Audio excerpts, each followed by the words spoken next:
Bankers whispered to politicians, socialism will make you rich.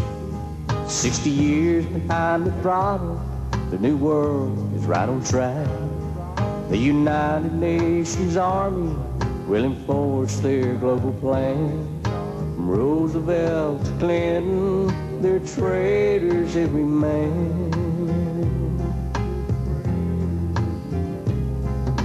Congress sold out the country, our treasury is broke. You can't redeem America with Federal Reserve notes. The ballot box quit working, the cartridge box is freedom's key. It's all over but the fighting, the fat lady's about to sing. They stole our silver, they stole our gold, they took our steel, they took our coal. They stripped our trees and robbed our road and sold our jobs to Mexico. Congress sold out the country, our treasury's broke. You can't redeem America with Federal Reserve notes.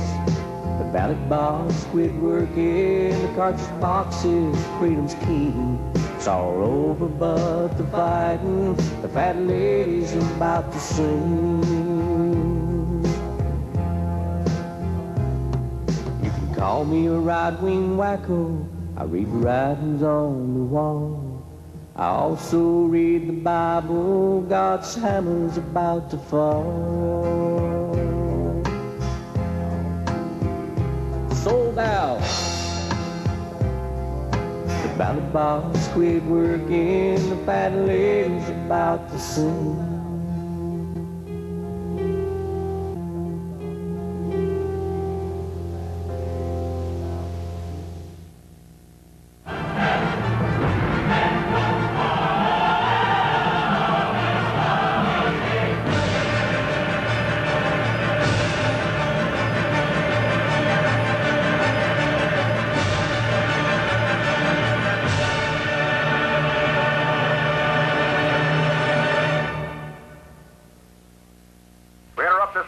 To bring you this important bulletin from the United Press.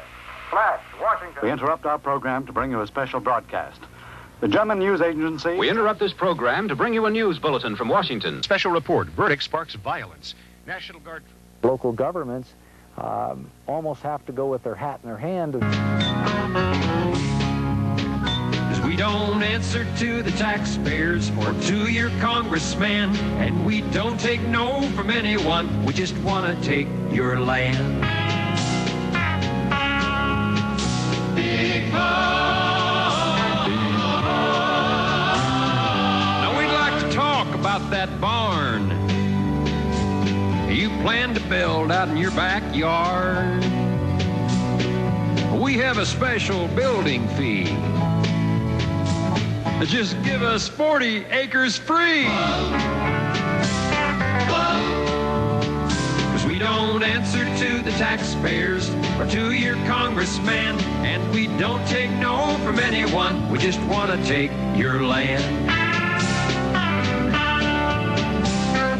And if you don't comply, we have ways to change your mind, but we'll do almost anything to get our way. So just sign the dotted line. It's for the good of all mankind. Now, scheduled coming up in about 15 minutes, we're going to have Walter Burien on to talk about the biggest game in town, one of the biggest scams in the world, not just in this country. And frankly, you're not going to hear this anywhere else. We're going to be talking about the comprehensive annual financial reports. I actually have the comprehensive annual financial report from 1999, and this is from the Comptroller's office, Carol Keaton Rhinelander, Texas Comptroller of Public Accounts, and this is a scaled-down comprehensive financial report. It's only 295 pages long, phone book size, though, compared to what it was in 1998, and you've seen us on the air with the 1998 comprehensive annual financial report. I tore apart the file room at my office today dug through 20 boxes and couldn't find it, but in later shows we will have that.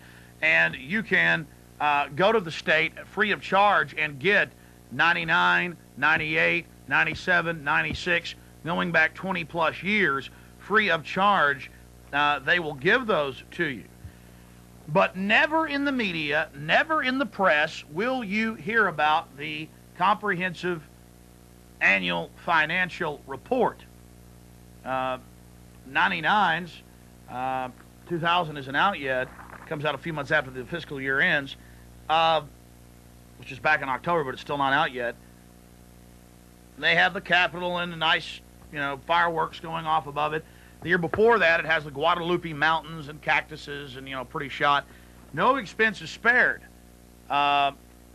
This comprehensive annual financial report is not as lavish as the previous comprehensive financial reports, and it does not give all of the numbers. And that is because of the pressure of myself and hundreds of other Americans in the media, in the alternative press, access TV, syndicated talk radio that is not yet controlled in many cases, reporting on this. You're saying, Alex, you're talking about a comprehensive annual financial report. I'm about to change the channel. Boring taxes. We know government's corrupt. We know they're pulling all kinds of scams on us. What are you talking about? Why should we care about this? Because it's the biggest game in town, folks. This is why your police are now wearing black ski masks. This is why they're getting armored personnel carriers. This is why cameras are going up. This is why they've put up microphones all over Austin, Texas, to little or no fanfare. This is why we're being wired for sound. This is why our driver's license have a digital thumbprint on them. This is why we're losing national sovereignty. Because, ladies and gentlemen, the comprehensive annual financial reports, and states, counties, cities, water districts, school districts especially, all have these. And if you type in CAFR, or type it all the way out, comprehensive annual financial report, into a search engine, you will see thousands of links to counties, to cities, to states, and to the federal government bragging, going back over years. Stuff going back to probably 1990 is on the web. The federal government has a whole website on this, openly admitting this galactic-sized fraud we're about to expose yet again here on the air. Now hold on to your hat, ladies and gentlemen. Strap yourselves in for what I'm about to tell you, and this is 100% proven from the state's own numbers, the county, the city, the feds, you name it. Let me give you an analogy to bring this down to earth. Let's say, hypothetically, I make $100 a week. Alex Jones makes $100 a week, hypothetically. But I tell my family, my wife and children, which I don't have, but again, it's a hypothetical example. I tell my wife and children that our budget, that we've got to stay on budget, that I only have on budget $2 a week. Now, I talk to my family. They see me doing bills. I put out a report on our finances every month. My wife reads it and looks at it. Absolutely amazing. She is thinking that we only have $2 a week to operate on. And I go over in a week. I spend $3. We're $1 on our budget in a deficit. We're $1 in the hole. What are we going to do about it? How can we stop this? We're in deep trouble. Honey, you're going to have to get a second job. I'm going to have to get a second job to pay for this. Now, I could have used $1,000 a week and said it was, I told my family that I have, $50. I'm using $100 because it's an easy number to understand. That's what government does. I didn't tell her about the 98. She doesn't know where I'm banking it, where I'm investing it, where I'm blowing it, what I'm doing with it. All she knows about is my budget that is $2 a week, and then I've gone over and I'm in a deficit. And to pay off that extra $1 a week we're spending, because our budget's $2 and we spent $3, because she doesn't know about the other $98 that I really made that week, she's going to have to go out and get another job to pay off that debt. This is what the state of Texas, that Travis County, that Austin, Texas does. In 1998, in the Comprehensive Annual Financial Report, the state of Texas had a $435 billion surplus. A $435 billion surplus. It was right there on page 8, on page 7, on page 6, just like the 1999 version. right there in their own report, ladies and gentlemen. Right there in their own report for the whole world to see. Every major media outlet gets a copy of this. They print up hundreds of thousands of them for the state of Texas. You pay for it. It goes out to all the major bond houses, all the major mutual funds, all the major companies like Xerox and Ford and you name it, Monsanto's. They all get it. This is the stuff that city managers and county managers and the financial directors talk about. This is the stuff they live, the stuff they breathe. They had $435 billion in Texas in surplus. And by surplus, I mean the Roman Empire had, had 1 million slaves at one time, but did they have a surplus? No, they always wanted more. Wino's got 2 bottles of whiskey, but is that a surplus? No, he always wants more. The point is, these aren't even surpluses to them. They want more. So back in 98, remember Bush was having the big fight with the Democrats on the surface over the $6.9 billion surplus. We had this huge surplus. Bush was bragging, look how conservative, fiscally conservative we've been. We have this surplus. And there was this big phony fight. They finally decided to give back Texans $2.2 billion in sales tax cuts. Okay? This is what they did. I mean, folks, this is so simple it's hard to explain. So they were telling you about a $6.9 billion surplus, extra money, and then had a big fight over where it should be spent or if it should be given back to you, when they really had $435 billion that was profits on investments. And we're going to have Walter Burian on a little bit later. We're going to go into great detail on this. It's one of the biggest secrets around, just like the Federal Reserve, being private and having private stockholders and being run for profit. There are no reserves. You can't audit it. It's just there, printing the money, ordering the Federal Treasury to do so. This is the scam. This is the biggest game in town. This is how they're running the whole ball of wax.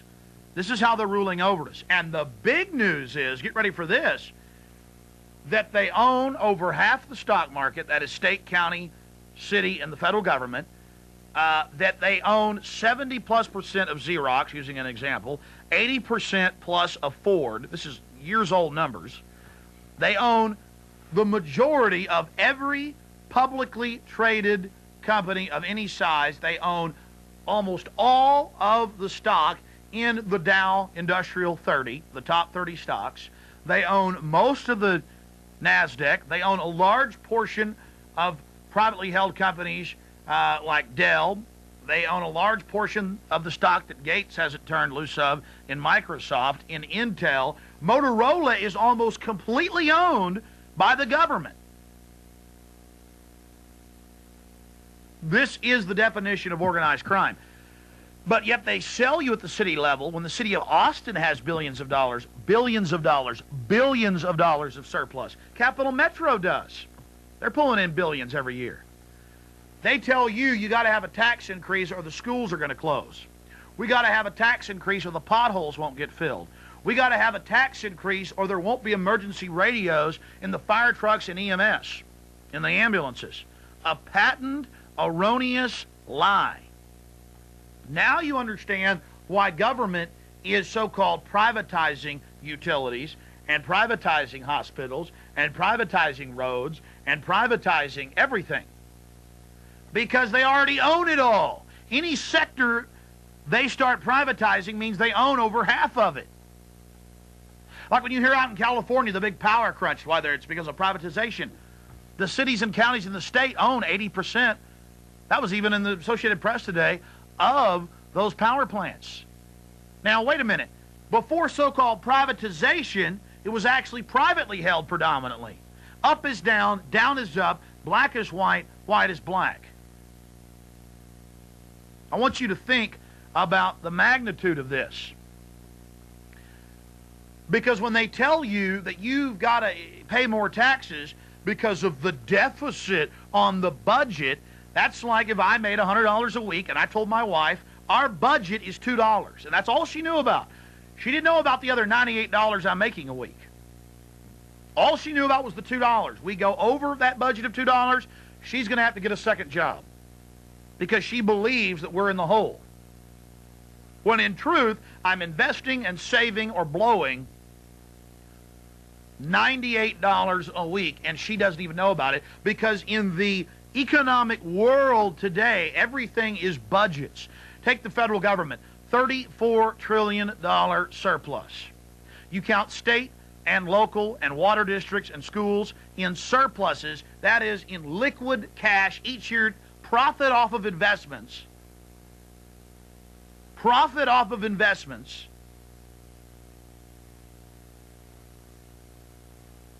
$60+ trillion, federal, state, local. Because the budget is the money they have coming in to pay the actual services. You'll take a state like New Jersey in 1989. $17 billion in bills and services and lighting and power for the government buildings, for the roads, for everything. They made $80+ billion in profits on investments. So you had $60+ billion being reinvested. It's an endless cycle. Within another 5 years, the government will own all of the stock that you do not privately hold, and what the people hold is going to be such incredible peanuts compared to it, it won't even count. Now, how many of you knew that big companies, when they have stockholder meetings, have city managers and portfolio managers and folks from the National Association of Counties and Cities and governors there as the top people in that hall with that CEO up there? How many of you knew that people from Travis County, top officials, travel the country weekly to New York and Boston and Los Angeles and even here in Austin to go to these stockholder meetings and to see how their stock is doing? How many of you knew that? And here's the really big bombshell. How many of you knew that with the $60+ trillion surplus that is going on right now with state, federal, and local, that you could have all the government services that are here, expand them according to population, expand them taking inflation into account? You have to understand, ladies and gentlemen, that we would never have to pay taxes again, never pay taxes again, and that we would get a yearly or monthly, depending on how we wanted it, annuity check in the tens of thousands of dollars yearly. Now, you don't believe that? Alaska does it. Alaska has a system close to what we're talking about. And their people this year got $3,000. And that's just a small bit of what the oil and gas revenue is that the state takes in. And the people don't even pay taxes in Alaska. 1 million people living in Alaska, and they're not even paying taxes, and they're getting paid by the government. And that's not welfare, folks. That's not, you can't have a man in the house, and we're going to break up your family, and you got to put your kids on Ritalin and Prozac, and then we'll give you enough to barely live in a rundown rat hole that the government operates. We're talking about money coming directly to you. We're talking about never paying taxes again, phasing taxation out in 3 years. What is the alternative? The alternative is to allow state, local, and federal governments, school districts, water districts like the LCRA, building their giant complexes everywhere, to continue to take your tax money and invest it in the stock market, buy actual companies, start their own businesses. I mean, think about this, and they'll run everything. They already basically do. Think about the magnitude of that. They're telling you you got to dig deep and tighten your belt to pay off the deficit, the federal deficit, when the feds have $30+ trillion in absolute cream off global investments. Forget the bills, things that they're slated they have to pay off in the future. All that's on the budget. They put all the losses, all the expenses on budget, and then tell you about the budget, and never talk about the comprehensive annual financial reports and what their actual cash gross annual receipts are from turnpikes and sales taxes and fines and fees and regulatory payments and all of this, and port authorities. The list goes on and on. Walter Burien was at the highest levels, running a large company in the World Trade Center, doing all of this stuff 10 years ago when he found out about it. When he found out, he's going to tell you the story. And I didn't believe Walter Burien 2 years ago when I found out about this. He's on the air saying, Texas in 98, let's use your state, Alex. He goes, I'm on the computer right now on the government's own websites. You can all check it out for yourself. Was $435 billion. And I'm like, Walter, that's not true. So what happens? Max, who's in the control room right now, goes down. Where'd you go? The State Attorney General's office?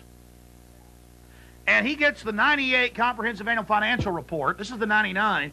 And there it is on page 6, 435. Yeah, the Comptroller's office. $435 billion surplus. And we're reading in the newspaper every single day. We're seeing it in the paper every day that there was a $6.9 billion surplus, and there was a big fight over if we were going to get any of it back, and we got $2 billion back. So we got $2 billion back. They told us it was $6.9 billion surplus when it was really $435 billion. The city of Manhattan. The city of Manhattan, ladies and gentlemen, in 1989, with their own numbers, and I've seen them, had $1.2 trillion in cream surplus off the top. Not the stuff that had to stay in investments, not the paying for the schools or the buildings or leases or fines or fees or new equipment or paying employees. That's all in a little bitty budget over here. Tens of billions of dollars for Manhattan. But trillions of just cream. No wonder the cops are wearing black ski masks. No wonder there's armored personnel carriers driving around. No wonder they're building prisons everywhere. We're basically their slaves, ladies and gentlemen. Trying to inform people. We're talking about the biggest game in town with the man that did the equivalent of proving the world was round, like Galileo. It's something so huge, so monolithic, documented by the states, by the counties, by the cities, but no one in the press, no one in the media will talk about it. Governments are running gigantic surpluses. They're buying up everything, most of the industries. We already used the example of Xerox and Ford. It's a total takeover. They're building their own little empires. I give you Walter Burien, and now a lot of folks are out there copying his work, and that's great. Former guy that did all the accounting for the Air Force and their investigations in accounting is now out there calling himself cafr man, cafrman.com. A lot of folks are coming forward on this, but this is the person that did it. And he did 2 hours with me on the radio today, and now he's joining us again for this Access television show. And I appreciate Walter Burien doing this. This is the only place you'll see this type of information, ladies and gentlemen. Walter, good to talk to you.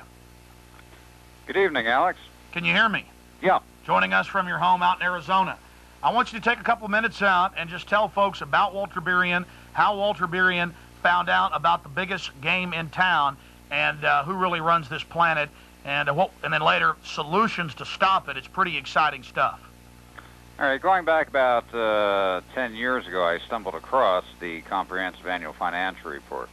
I was a commodity trading advisor, one of the first tenants of the World Trade Center back in 1978. Did a national news line coast to coast on commodities. Back in 1990, there was a governor who got elected by the name of Jim Florio in New Jersey. And he got elected on a no new tax platform.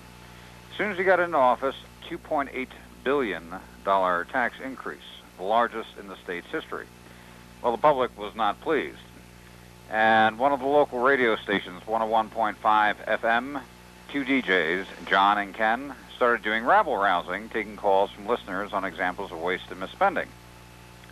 I was listening on the first 2 days, and I heard people calling in on examples of $5,000, $15,000. The highest figure I heard was $85,000. And I pulled out the budget report and looked at the billions of dollars that the state was dealing with, called into the radio program, and I said, come on, guys, you're missing the whole point. The state is dealing with billions of dollars. If there's fraud, waste, and misspending taking place, it's taking place on the tunes of tens of millions, if not hundreds of millions of dollars. And that was using the budget, where they try to give us tunnel vision to just look at the budget. That's what brought you into the comprehensive annual financial report. You started doing a little bit of your own rabble-rousing when John and Ken challenged you, didn't they? Correct. They challenged us to start an organization to repeal the tax increase. 10 of us got together. I incorporated a group called Hands Across New Jersey. With the help of John and Ken, rabble-rousing 24 hours a day around the clock, we had our first rally down in Trenton, New Jersey. People converged from all the shore points in New Jersey. We had caravans heading to Trenton. 115,000 people converged on Trenton and shut the city down.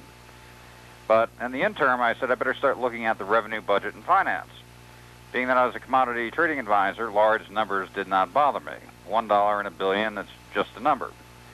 And I started looking at the budget report, and I noticed that all of the cash cow generators of state government, New Jersey Turnpike, Garden State Parkway, Port Authority of New York, New Jersey, no revenue shown on the budget report. I didn't see any large return from investment funds on the budget report. And I said they have to have a two-tier accounting structure here because I'm not seeing the complete picture. Now, the director of the budget, his name was Richard Keevy. He was on vacation until the following Tuesday of that week. I called his lower assistant, and the conversation went just like this. Hi, this is Walter Burien. I'm working on a report for Richard. I have to have it done by Tuesday when he gets back from vacation.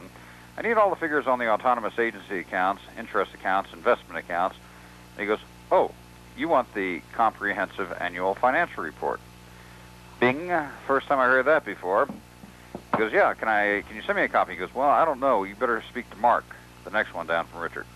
I called Mark up. Hi, Mark, this is Walter Burien. I just spoke to Jim. I'm working on a report for Richard. Have to have it done by Tuesday when he gets back. I need the comprehensive annual financial report sent to me right away. Got it that Friday. Being a bottom-line type person, I wanted to see what the totals were. Now, on liquid assets, investment assets for the state, in the comprehensive annual financial report, it was standing at about $188 billion. Now, I start looking for the total cash gross receipts, the number one question IRS asked in an audit. Found it on page 174 under cash additions, all agencies, all departments, all sources. Here's a state with a declared service budget of $17 billion that was bringing in $86,799 million in cash for the year. I learned the definition of syndicated organized crime right there on the spot, and the principle of operation. The principle of operation was anything that was a cost and an expense, they left under the budgetary basis, and the public footed 100% of the bill for 100% of the services. Anything that was a profit center had the ability of being a profit center, large investment fund that generated substantial revenue, totally restricted by statute for no tie or inclusion whatsoever with a budgetary basis. And in New Jersey's case, they were bringing in $69 billion a year over what they were bringing in on the budgetary basis through taxation, fines, and fees. And for the lay person out there, boil that down for them. The difference between the budget and the real set of books, the comprehensive annual financial reports. Well, up until this point, and making this discovery, I always heard budget report. We have a shortfall of budgetary revenue. We have to increase taxes. Our budget is, for the school, for the police. We have to increase taxes. And the budget report is strictly the annual operating costs for that year. What they're bringing in, what they're supposed to be spending. It does not mention the total investments. It doesn't mention the total income, and it doesn't mention the total net worth. Just as yourself, Alex, if you're making $100,000 a year and your budget for operating your house was $30,000 a year, you could audit your $30,000 budget 100 times over, account for every nickel, dime, and penny. If you spent $29,000 this year on your budget, you'd have a $1,000 surplus. If you spent $31,000 on your budget for operating your house, you'd have a $1,000 deficit under your budget. And there's no discussion of the other $70,000. Correct. And also no discussion of your $1.5 million net worth that you've been building up over the decades. Never a mention. There are three words that a politician or the news media will not mention. Basic words. or expressions. The first one is, what is the total income? Gross receipts. Number 2, what are the total investments? Number 3, what is the net worth? And there's actually a fourth, which is very important. What is the growth? What has the growth been in 5 years, 10 years, 15 years, 25 years? Arizona is a good example. If you look at the 1984 Comprehensive Annual Financial Report, the state's service budget is $1.8 billion, and it shows total gross receipts of $2.1 billion, about a $300 million difference. 15 years later, going into the year 2000, a service budget reaching $14 billion and total gross receipts of $22 billion. So in the course of 15 years, a 1,000% increase in the revenue taken from the populace. That type of increase is unjustifiable by any means in a free society if it wishes to remain free. And the sound bites are thrown out to the populace, always. We have a shortfall of revenue for our school district. Look, crime, the little old lady's home, whatever. The politicians are using whatever sound bites they can throw out. They keep the public from looking at basic comprehension. What are the total cash gross receipts? All. What are the total investments? What's the total net worth? Never mentioned, never discussed. They always refer to the budgetary basis, as they, excuse my French, laugh their butts off all the way down to the bank every single day. We've allowed the vault door to stay wide open for the last 50 years. And by leaving the vault door open, in fact, with most people saying, vault? What vault? Those sharp little crackers, the ones running this show, okay, on composite government wealth in the upper echelon, you're not dealing with the Joe Six-Pack crowd betting $5 on Dallas. These are some of the sharpest crackers on the face of the planet who are quite ruthless, that have worked diligently to build their little empires within composite government and by use of the investment funds. And they know exactly what they're doing. They knew that they needed the cooperation of the syndicated media and education. The Comprehensive Annual Financial Report was created in 1946. Same year as the United Nations by the same people. Correct. It was a plan, an implemented plan to take over the wealth. And it's not a conspiracy. It's right here in Texas for 99 and 98, $435 billion surplus right there in it on page 6. But they were telling us that we had to increase taxes for the children. My point is, look at all the things they've done. The homes they've stolen, Walter, in the name of property taxes from old people that couldn't pay. The families that have been wrecked. Do a reality check, well, Alex. People busting down doors, raiding people's houses who supposedly haven't paid taxes, bank accounts being seized. All of this in the name of we got to run the government. We got a deficit on our budget. Meanwhile, you have this $60+ trillion a day with state, federal, and local monies. And earlier on the radio today, we talked about how if we took that money, invested it with even a small rate of return of 4 or 5%, we could phase out all forced taxation within 3 years. And that's real math, real numbers. Instead, they're buying up everything. They're taking control. The big question is, Walter, where are they putting all of this money? The states, the counties, the water districts, the school districts, the feds. Where are they investing all this so-called surplus money? The list is too long to go through. And the example of Xerox no Corporation. No one's seeing, so they have carte blanche to do what they want. The example of Xerox Corporation.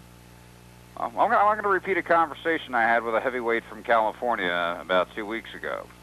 I briefed him on the aspect of setting up an annuity pension fund for the resident property owners and taxpayers, by which the surplus revenues are deposited into this account.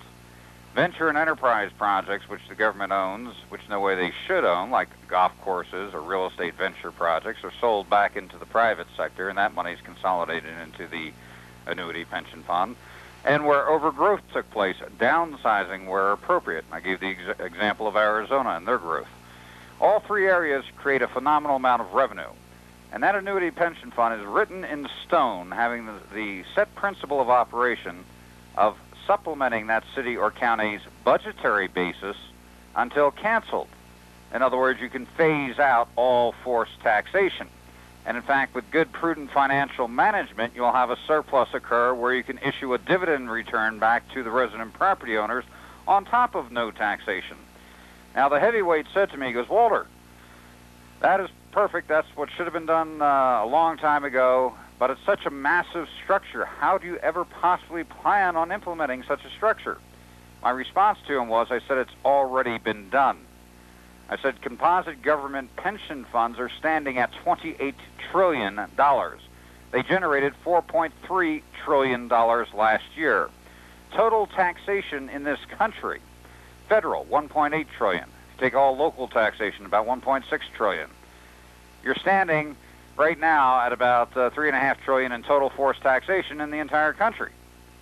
The government pension funds generated substantially more than all taxation in this country. Through administrative action, you can establish the exact same program for elimination of all taxation in this country and implement it within 3 years, and in most cases phase out all forced taxation in this country. Now, Walter, the point I made on the radio today is people are addicted to their paltry little government paychecks, to the chicken feed we're given, the money they're using to break up the families. Can't have a man in the home. If you don't have a man in the home, we'll pay you. We'll put you in a nice slum. We'll ship in drugs so we can put your sons and daughters in prison. This police state system, people want their chicken feed. They want it. Even at the current numbers with a $60 trillion surplus, with state, local, and federal governments telling us they're actually running deficits when their own documents that they circulate amongst themselves brag that they basically rule the entire country and own almost everything, we have to make the point to people that even if nothing was downsized, even if things were expanded for inflation, that if this money was invested, even at a low yield return, we could phase out all forced taxation in 3 years. Now, if you sold off the golf courses and the hotels and the motels and made the government dump these stocks and the rest of it, then what you would have is enough money, like they do in Alaska. Last year, people in Alaska got $3,000 a piece from the government, a paltry part of their oil and gas revenues that the state government was getting. Now, I mean, for people who don't understand what we're saying here, let me boil it down to you folks one more time. In 1998, now the county, the city, the feds, the water districts, the school districts, countless other government agencies, healthcare groups, all this stuff, that they're supposedly public, government, they're telling us that they have to increase our taxes because we're running deficits. Then you read their own lavish reports, and all of them put them out because they trade these amongst themselves in this big empire building. They're all bragging to each other that they've got the biggest empires. Texas does it right here in this year's report from the comptroller. Not a word of the budget in here, folks.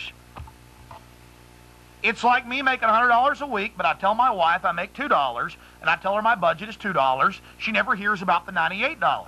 I spend more than $2.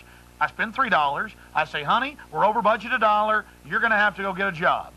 And she goes, you know what? We got to tighten our belts. We will go get a job. Meanwhile, I'm investing that $98, or I'm saving that $98 every single week, and she never knows anything about it, and I'm taking her money and doing it. Well, we're the woman in the relationship. The government's the mean man here, to use popular nomenclature, and we're getting screwed. And the same folks that run the Federal Reserve run this system, and it is abominable. Walter, it's like on the radio today. We had a bunch of callers call in, and they still couldn't get over the fact that we have a deficit. Explain why they hype that up, the deficit pertaining to the budget compared to the real gross cash receipts the government's bringing in. Do you remember the example I gave to you on the phone when we were talking privately of you having two neighbors? Yeah. Can I give that example? Yeah, go ahead. Okay, say for example you have two neighbors, Bob on your right side, Jim on your left side. Bob comes knocking on your door. Alex, lost my job, I got to pay the rent. Can I borrow $500? You're there. You're a nice person. You go, okay, here. Jim on your left side knocks on your door. He goes, hey, Alex, we're going down to the Bahamas this weekend. Drink Mai Tais on the beach. Do you want to come? We're flying out in my private Cessna. You're there. Sure, let's go. I can squeeze it in. You get back. Bob comes knocking on your door again. Hey, Alex, my wife's in the hospital. She's sick. She needs an operation. I need $2,500 or she's going to die. You're there. Okay. You give him $2,500. Jim on your left side knocks on your door again. Hey, Alex, we're flying over to Zurich for the weekend. Going to have breakfast. Do you want to come? You're there? Sure, I can squeeze it in. Well, you're going to watch Jim on your left side closer than a hawk waiting for what's going to happen next. Bob, you cringe if you think he's going to knock on your door. You don't even want to think about him. Government constantly keeps taking more and more and more, and they have the public cringing. I don't want to think about it. I don't want to talk about it. I don't want anything to do with it. I'll pay my divvy and forget about it until next year. And they kept perpetuating their game over and over again. And the tens of thousands of people involved within the syndicate, and it is a syndicate, a corporate syndicate, sat there smiling and laughing every single day all the way down to the bank. Now remember, folks, this is not speculation. We're building a website. There are dozens of other websites of people that have copied Walter's expose, which Walter's actually happy about. So you type in CAFR into the net, Comprehensive Annual Financial Report, thousands of links will pop up. 98% of them are government bragging. Here's our Comprehensive Annual Financial Report. Counties, cities, water districts, the feds bragging about how they own 70+% of Xerox, how they own most of Ford, how they own most of Dell, how they own most of Coca-Cola, all of these publicly traded companies. It's a sick joke. So when you see that, I wanted to let folks be aware of exactly what that means so that they'll be able to write down. Back when Microsoft was having problems with the court, the head of the New York State Retirement Pension Fund for the state employees came forward saying, we think Microsoft is a good company, and we're not going to sell off our 78 million shares of Microsoft. You know, in Texas, I think it was Austin or Houston, the Board of Education last year, or about 2 years ago, Disney had made an objectionable film. Austin, and the Board of Education said, we're going to divest ourselves of our multi-million-dollar holding in Disney. And the public's saying, what are you doing with $40, $35 million in Disney? How much do you have in other stocks? You know, the bottom line is we left the vault door open, and a runaway freight train just started building up more steam, more momentum, more momentum. And it's a law of physics that an object in motion will stay in motion unless acted upon by an equal and formidable force to slow it down. And the good point here, Alex, they implemented this program in 1945. It took off steam full force in 1980. And in that time period, you'll see the growth within government probably 4, 5, 6, 7, 800% in some cases. And they built a phenomenal... All right, ladies and gentlemen, we're back live. We've got Walter Burian on the line with us. We're going to recap who Walter Burian is, how he got involved in this, and exactly what we're talking about, and then launch into some case point examples of this biggest game in town. I would suggest that everybody out there tape this show, spread the word. This is real news, one of the top 10 stories of the century. We just keep bringing it to you over and over again. To boil it down for you, simply, the government is running gigantic surpluses. But like Walter Burian says, when is there really a surplus? If the Roman Empire had 1 million slaves, they could always use 1 million more. The wino's got 2 bottles of Ripple. It's not a surplus. He wants more. They can't stop. The state of Texas has hundreds and hundreds and hundreds and hundreds and hundreds of billions of dollars in surplus. Total and complete surplus. This is the 1999 Comprehensive Annual Financial Report. In the 1998 one, it clearly shows $435 billion surplus. Also shows numbers around that in the 99 version. Anybody can get this from the comptroller. If they try to refuse, Walter Burian will tell you places where you can. It's free of charge. Everybody should know. Go to the library, they'll have these. But you never hear about it in the press. You never hear about it in the media. You never learned about it in economics in college, did you? You heard about the budget, the budget, the budget. Going back to an analogy, I make $1,000 a week. I tell my wife I'm only making $100 a week. She sees me on the personal computer doing my budget on Quicken, QuickBooks, whatever. I tell her, honey, you're going to have to get a second job. We spent $150 this week. We're $50 over budget. Oh, dear, we'll lose the house. Oh, dear. Oh, dear, we'll lose the new car. Oh, dear, we won't be able to go see, the family at this Christmas back in Chicago. Meanwhile, I'm going, because I've got 900 extra a week I'm socking away. And that number goes up if I made $1 million a week. And I only told you about 100,000. It'd be the same if I made $1 billion a week. And I only told you about a couple million of it. It would be the same if I made $1 trillion a week. And I only told you about a couple billion of it. And we have these huge discussions and media debates. And was in the Statesman a few days ago that Texas Rainy Day Fund only has a few million in it. 80-something million. We need tax increases if a recession is coming. It's all about control. When the state of Texas, in their own books, public record, but the media is so controlled, are running gigantic surpluses. The state of Texas, all the 50 states, every county, every city, every water district, school districts, they're all in business, ladies and gentlemen. We're talking to Walter Burien. Walter, Alex, recap. What you just said there, I just thought of the perfect story from the past. Going back 10 years ago, Jim Florio, when he got elected on his no new tax platform and then had a $2.8 billion tax increase, he decided to go on a 2-week tour of the state every day, stopping at a new location and talking to the public. As the incorporator of Hands Across New Jersey, the largest tax protest group in the state, I managed to get down to his first location. It was Pete's Deli in Hamilton Township. Now, they had arranged for the entire syndicated media to be there. ABC was there, CBS, NBC, CNN, 150 reporters. And I sat down with Jim Florio and his wife at the table to have lunch for 45 minutes. We talked.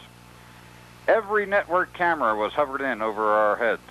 150 reporters with handheld recorders going, shoved in all around the table. And you were a top Security and Exchange commodity trading advisor. Yeah, commodity trading, big company up there doing a national deal. You took the challenge, a local talk show host, to talk about abuse, found out that the budget isn't 1/10 of the story.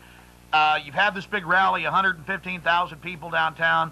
You're starting to learn about this stuff, and you're sitting there talking to the governor. It's the governor, his wife, and myself, with every single reporter and every single camera trained on us. And I used this one example. I said, Governor Florio, myself as a financial advisor, if I had a stock issuance and I sold 100% of the stock in my company, and I made a $10 million profit this year, and I disclosed to my shareholders I made a $1 million profit, number one, that's misrepresentation. Number two, it's fraud. Number three, I'd be in jail. I said the state of New Jersey is conducting business as usual, doing the exact same thing, and they've enacted statutes to allow them to do what would be totally illegal for a public corporation to do. Now, I thought he'd try to skate around a response to that and go off in a different area. All the reporters are sitting there up on their toes going, ooh, ooh, ooh, ooh. And Florio's response, I did not believe it. He looked back at me and said, I know. I've been trying to do something about that. They never let him out in public again. They canceled his entire tour, and not one word in the media. Now, I've called around. The media gets the county, the city, the state, the federal. The newspaper, the Statesman here in town, every year gets a stack of these from around the country. And they have for 25 years. Why would the major networks and the major newspapers, why do they want these? Why do they get these, but don't tell us about them? Because they are in 100% partnership with the game. When I learned this 10 years ago, that was my question. I was a commodity trading advisor, did a national news line, right in the middle of New York, in the hub of things. I never once heard of the Comprehensive Annual Financial Report, and I said to myself, why did I not hear it on a TV show, the evening news, a talk show? Zilch, nothing. And here is the Holy Grail, the Bible of accounting for government. My first step was I called the mailroom of the Department of Treasury to find out who it was sent to. I found out it was sent to every dean of every college. It was sent to every editor up and down the East Coast. It was sent to the CEO and every one of the directors from ABC, CBS, NBC. Now I'm starting to get mad. I then found out who it was sent to for ABC and NBC. I called their departments, and the conversation went just like this. Hi, this is Walter Burien calling from the Department of Treasury in New Jersey. We've been sending you our comprehensive annual financial report for the last 14 years. How many other states are sending you their report? And ABC was getting it from 38 states. NBC was getting it from 36 states. Now I'm getting mad. I'm starting to see a cooperative effort for non-disclosure. I then asked myself the next logical question. How much is the syndicated media making from composite government sources? You know, up front you would think of, federal grants, public education grants for media broadcasting, service commercials, city, county, state, federal. That was a substantial portion of the syndicated media's income. But then, realizing that composite government funds own the primary shares of major Fortune 500 companies, such as Xerox, over 78%, Motorola in the 60s, IBM, AT&T, they own that stock, and through the proxy votes, through the investment managers, they can exercise demands over those corporations on who to use on the marketing campaigns and the advertising. So they can direct more money to the syndicated media. And this is why when we watch ABC, CBS, NBC, they have the same story with the same talking head looking the same, with the same advertisers in the exact same order every night, because they give us 3 different brands of the same slavery. Ladies and gentlemen, this is not speculation. I have in my hot little hands the Comprehensive Annual Financial Report for Texas for 1999. Now, Walter, you, almost a year ago, when we first talked live on the radio, and you've talked about 40 million people since you got in your disclosure. I'm going to go through all of that, bringing all this forward. You said get comprehensive annual financial reports from 98 and before, because you said that now, because of your disclosure, they are starting to even try to water those down. My 98 one clearly says $435 billion surplus. That is just the cream off the profits of their investments, not even all their investments. And now it's only got 60-something billion.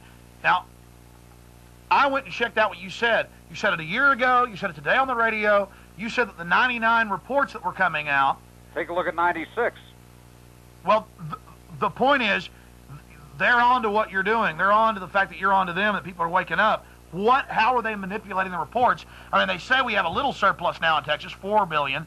They said it was 6.9 back in 98. But still, it's, 60-something. Look at 96's report, and you'll see they listed the transactions they handled for local government. Well, that's my point. This book has gotten smaller. This book isn't as lavish, and you've been talking about that. How are they manipulating the comprehensive annual financial reports because the news is starting to get out? How are they now cooking these books, too? When I came up with disclosure, originally, 99 and prior, it was required to show all investment revenue, all income coming in from all sources in the combined financial columns.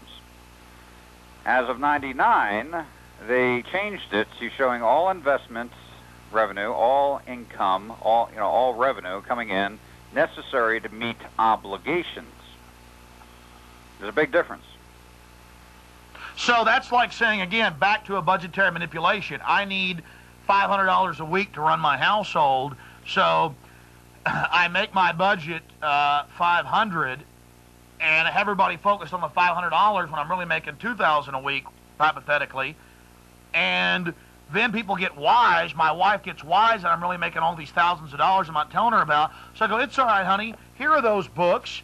See? And then I only show her enough of the money, enough of the surplus to say, oh, I just had this in reserve in case I needed it. I'll give you a key example from 10 years ago. As I mentioned, education is included in this game.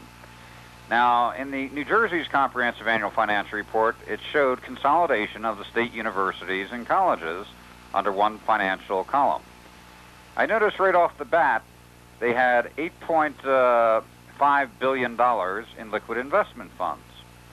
It showed that they made a $1.1 billion profit on their investment funds, for the year, bringing up their total to $9.6 billion. Are you with me? Yes. My next question in logical progression was, I wonder what the total tuitions are paid by all students attending college and universities in New Jersey. That was listed also, $644 million. So right off the bat, I said to myself, they made a $1.1 billion profit on their investment funds. The total tuition base for all students was $644 million. I said the kids could have gone to school for free for the year and gotten paid to go to college. Now, what actually happened that year was they cited a shortfall of budgetary revenue and had a 7% tuition increase. This is back in 1989. Now, that's just with a university running a scam. Let's talk about some of the smaller examples. You used a case in a small county where you live in Arizona now. Tell us about that. An example regarding... the health care. Oh, that was in Tucson, Arizona, Pima County. A couple years back, the healthcare program, citing a shortfall of operating funds, said that they're going to have to cut back on services and turn away people unless they had a $6 million tax increase. They were supposedly $6 million short. So they presented to the public for a $6 million tax increase. Now, you know, they forgot to mention they were short $6 million for the year, and the $6 million would be every year thereafter. But the public, saying we can't turn away the sick and the elderly, voted on the $6 million tax increase. Well, a federal auditor, retired of 30 years, he looked at the health care program's financial statement. He called me back immediately and said, Walter, they invested in one shot $35 million in the local government investment pool. By investing $35 million in the local government investment pool, that's what created the $6 million shortfall in their operating funds. If they had not invested $35 million with the local government investment pool, they would have had a $29 million surplus for the year. So, again, the classic thing we hear on the local news in Austin, got to have a massive, $300 million tax increase or bond proposal for the schools or they'll be shut down. Got to spend all the tax money for Capital Metro, a few $100 million extra year, or that'll be shut down. We got to spend a few extra $100 million, or there won't be potholes getting filled and emergency radios in the ambulances and fire trucks. This is the same thing all over the country. I've seen the stories. The people go, I'm paying a lot of taxes. I'm in the hole. I may have to sell my bass boat. I may have to get into the college tuition because all these property taxes and sales taxes and all these other fines and fees. But damn it, we'll do it for the kids, for the old people, for the education, for the potholes, when they had money to pave the streets literally in gold. And they laughed all the way down to the bank. So boiling it down for the simple minds out there, and I'm not being sardonic, I'm not being patronizing to you, condescending, but I have to be honest with some of the viewers. They're going, but we got a huge deficit. Federal government's got a $5 trillion, $500 billion deficit. I heard it on the news. Walter, the numbers I've crunched from the government's own sites on the Comprehensive Annual Financial Report. Anybody can go there on the web. Federal government. They don't hide this stuff. They just know the media won't cover it, so you won't listen out there. They've got this $30+ trillion cream at the top. $30+ trillion cream. Just with the federal government, the states and the counties and the cities have more. This racket is everywhere. You talk about Pima County in Tucson, that was just with a hospital fund from the city where they spend, invest this $30+ million, so they have a budgetary shortfall of $6 million. Don't tell you about that. With the federal government, we hear all the time, well, we have this deficit, so we got to tighten our belts. We have to have a tax increase. We can't even have a tax cut. That's really what's driving this fraud, is people thinking we're in financial trouble when there's really giant surpluses. What's driving the fraud is the easy ability to build phenomenal empires just by structuring it and implementing it with the public sitting there saying, is there something going on? Not having the foggiest clue. And being that the public left the vault door open for the last 45, 50 years, phenomenal empires have been built, large and small. Well, I want to explain something that we closed the radio program today with. And we've got plenty of time now. You're going to be with us for probably another 40 minutes or so as we tape this program. But the point I wanted to make here is, Walter, I didn't believe you 2 years ago. I went and I checked this stuff out. You're a conservative guy. You're in there about the numbers, the facts, financial planner. Commodity trading advisor. Yeah, commodity trading advisor. You're sitting there looking at this. It's so big. It's like an elephant in the living room. It's hard to even discuss. It's like the simplest things. A lot of people can't even grasp it. But you said it, and you know, it's funny. I'll have the CEO of Taurus Firearms on, the fourth largest gun manufacturer, and I'll say, Mr. Mortison, are you aware that the United Nations is taking over the gun manufacturers, and that this UN, that this attack on the Second Amendment is from the UN? He goes, yes, I've been in State Department meetings. I thought he would laugh at me. This is a major CEO of a $100 billion company. He says, Alex, he says, it's absolutely amazing. He said, they're coming in, and I've been at tables with the UN at the State Department with other CEOs, and they say, we're shutting down the gun manufacturers. Either you join us and sell out to us, or your business is gone. It's all over for you. Andrew Cuomo of HUD threatening him, threatening all these other CEOs. He said it was organized crime. He said he thought he was in Nazi Germany. Mm-hmm. Then you talk about how in 1946, 1945, same year the UN is set up in this country runs the New World Order. It's not coming after us. We are it. We're the slaves right inside Rome. That they set up the 1313 patch out of Chicago, same year as they set up the UN, to formalize and standardize the National Association of Counties, the National Association of Cities, the National Association of Governors. And in 46, they created the Comprehensive Annual Financial Report. And then they created the Comprehensive Annual Financial Report. So it looks normal. It looks standard. Hey, everybody's doing it.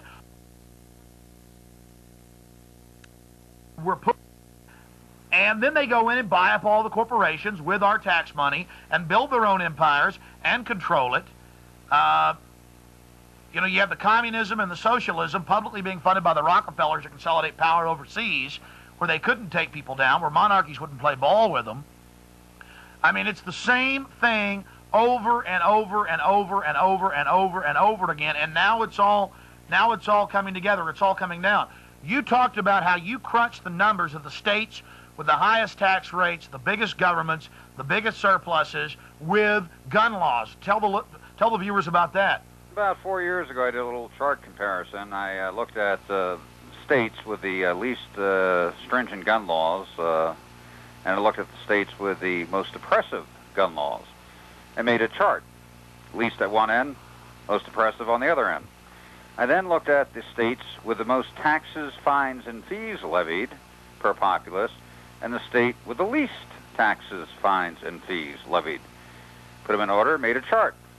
Well, guess what? If you put the charts back to back, an exact parallel. The more taxes, fines, and fees extorted from the populace, the most oppressive gun laws possible. The least amount of taxes, fines, and fees extorted from the populace in a state, the most lax on the gun laws. Exact parallel. Elaborate on that.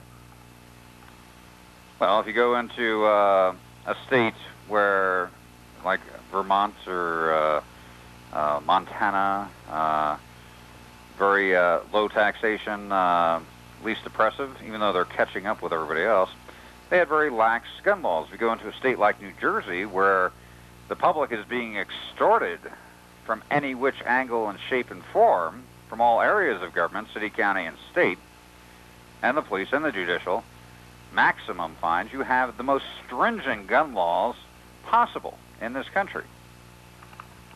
So it's simple. With financial slavery, with total governmental/private fraud in basic fascist collusion, with this type of development, you're going to have a disarmed population. Hence, Hitler was for gun control.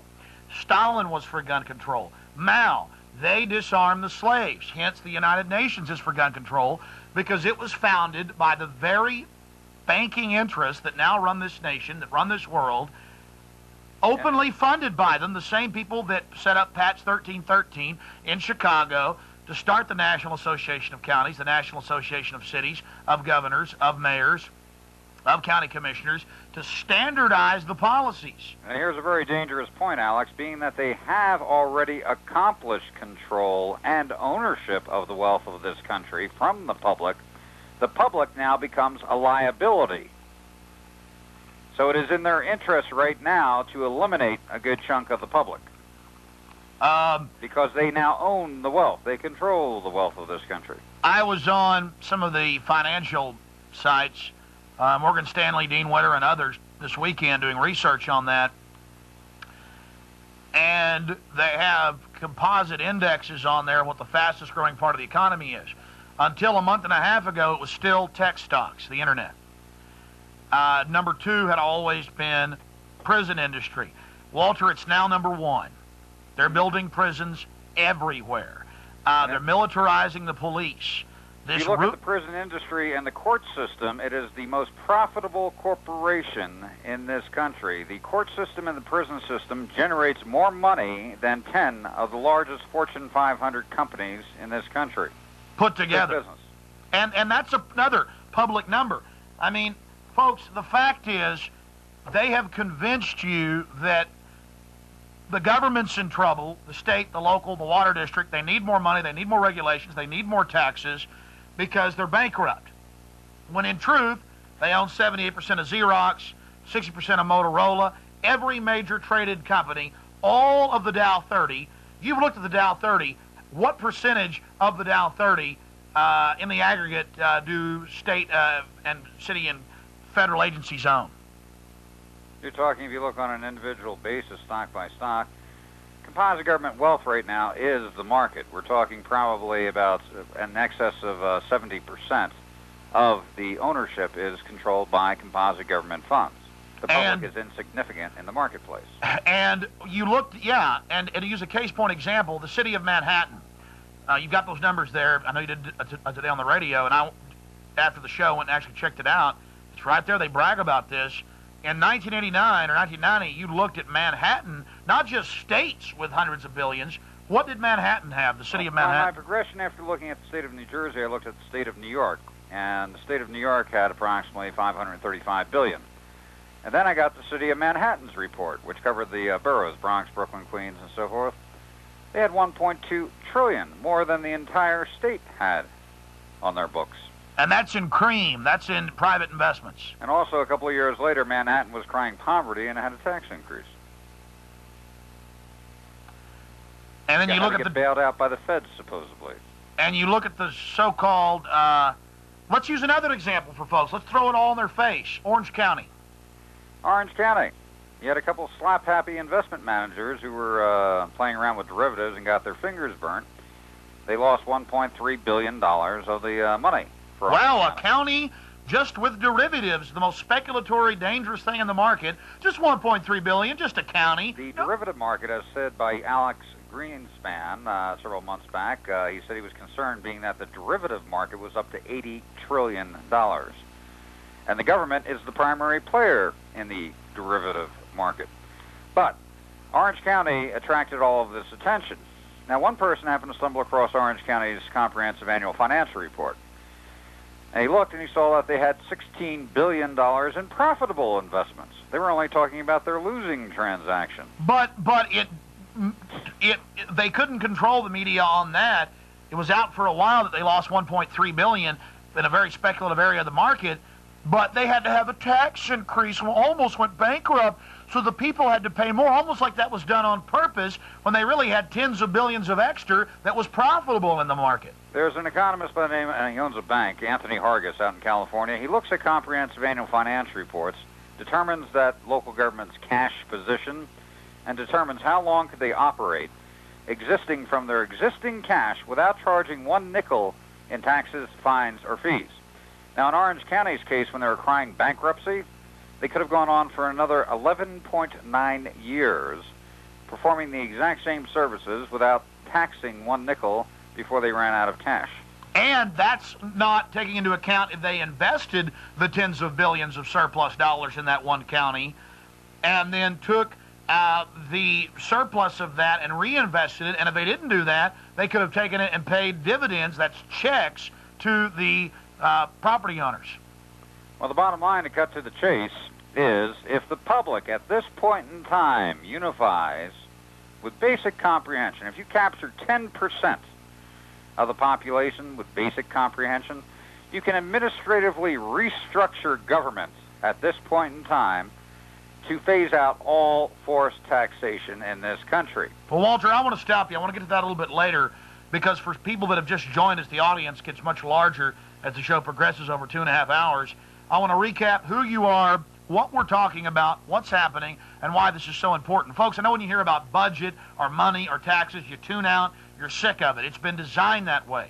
You think government is bankrupt, in trouble. In truth, they are the most opulently rich and controlling class around. They are merged with private industry, and that's why the mainstream media won't even begin to talk about it. I want to briefly recap, Walter, exactly what we're dealing with here, and then I want to talk about the amazing solutions that you and others have and that will actually work. Well, the bottom line is your listeners now know why Gorbachev went Democratic.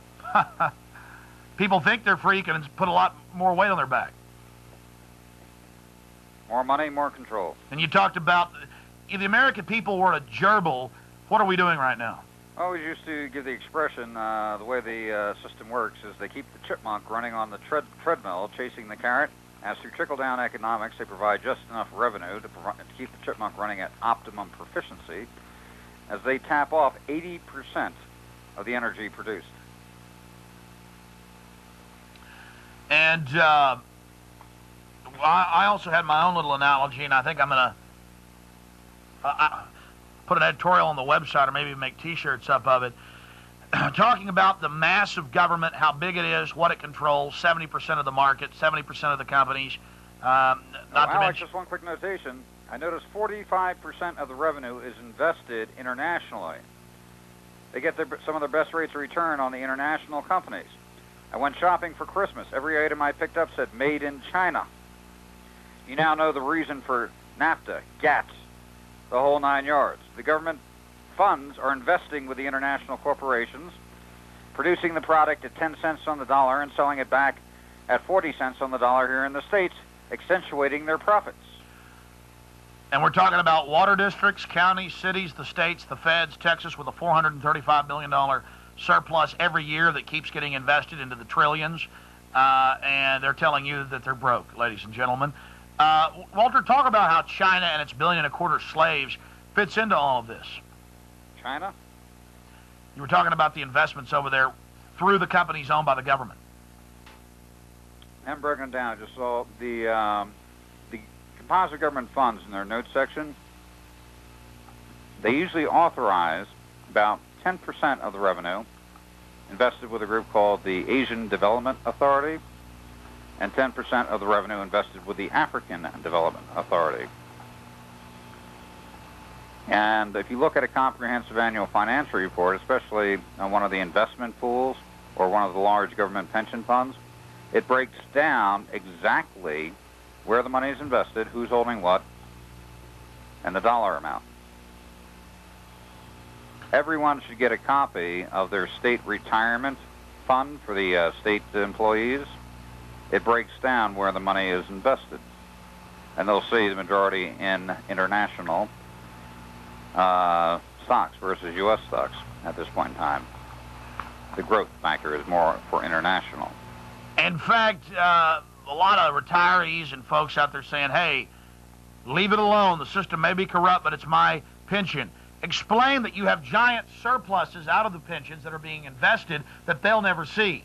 Arizona, the total actuarial liability for all state retirees and participants in the plan for being 100% funded, all active employees and retired, required $14.5 billion. The current fund balance is verging on over in excess of $32 billion. The employees will never see that money and never benefit from it. The Arizona legislature a couple of years ago, being that the employers, the cities, the counties, the school districts, and the employees were contributing to something where no way they should be contributing one dime, and in fact they should have been getting substantial refunds back, they passed their own internal statutes to make the pension fund strictly participatory, requiring a minimum of a 2.18% contribution from the employee and the employer. So the government employees are getting shafted in many cases also. So recapping, Walter, again, using the example of the comprehensive annual financial report for, give me a close shot, guys, thanks. I want to say the crew's doing a great job. For 1999, and then you look at 1998, $35 billion surplus. Carol Keaton Rylander's own report right here, and you count all the counties. What is it, 100 of them in Texas? Get your hands on 1996. In the notes section, it shows the transaction the state government made for local governments. They show $1.8 trillion in transactions for local government. And that's nationwide. No, that was state of Texas. State of Texas. 1.8 trillion. Why? I've got government. some of the past years. This is the last one that's out, 99. Why are the reports getting smaller and smaller now that you've been exposing them? And how do we get that other information that they're now cutting out of them? You have to look at a prior year's comprehensive annual financial report and see where certain areas all of a sudden get clipped or disappear in their entirety. And then you have a lead list to say what happened to these funds, where can I see the accounting? And that's all because a successful commodities trader and financial advisor in New Jersey found out that the whole thing is a giant stinking fraud 10 years ago and started talking about it 3 years ago and made a documentary film and has done hundreds of radio interviews. Now, suddenly, I remember years ago, Walter, you could call and get one of these pretty quick. Sometimes they'll give the runaround. You have had a massive effect on others by talking about this ad. We need to keep pushing viewers. We're talking about budgets. We're talking about comprehensive annual financial reports. You're saying boring. Walter, recapping before we talk about the solutions. People that have just joined us, explain the difference between budget, and how that's drilled into our head, and the comprehensive annual financial report. Well, the beautiful point... Explain the fraud to people, why this is the biggest game in town. The beautiful point here is that being that the government, for the last, since 1945, created this structure to take over the wealth, and they were successful. They have done it. So we're talking $60 trillion in composite liquid investment wealth held by federal and local governments. That's a phenomenal increase in 30 years. Now, on the composite government pension funds, they generated $4.3 trillion last year. Total taxation in this country in 1999 was approximately $3.6 trillion, federal and local governments. So composite government pension funds generated substantially over total forced taxation in this country. Now, can anyone see, with simple administrative action, restructuring composite government through consolidation of the surpluses into an annuity pension fund set up for the resident property owners and taxpayers, sale of venture and enterprise projects, which government now owns, which they shouldn't, like golf courses, amusement parks, real estate ventures. Hotels. Sell it back to the private sector where it belongs. That generates a phenomenal amount of revenue for consolidation into the annuity pension fund. And where overgrowth took place, downsizing, because they're collecting the money to pay for that excessive growth. So with downsizing, that revenue becomes available for allocation into the annuity pension fund set up for the resident property. Yeah, we're about to get to that. The solution is $60 trillion in investments and cream and private that just keeps rolling. They've got 70% of the stock market. That is governments, state, local, federal. They're militarizing the police against us, treating us like slaves, squeezing us, saying they need more when they basically already own everything. Even your mortgage is predominantly owned by government interest. I like to use one example, Alex, which is very simple and very basic, but 100% true. If every one of your listeners had an 11 and 12-year-old boy, and they gave him carte blanche to write their own allowance check each week, and you made $1,200 a week, within no time, they'd be cutting a check for $1,000 a week. And if you told them you're going to cut them back to $800 a week, they'd kick, they'd scream, they'd holler, they'd use any logic available to them to justify how an 11 and 12-year-old boy could not survive on $800 a week. There is no difference here whatsoever. You just have bigger boys and sharper players.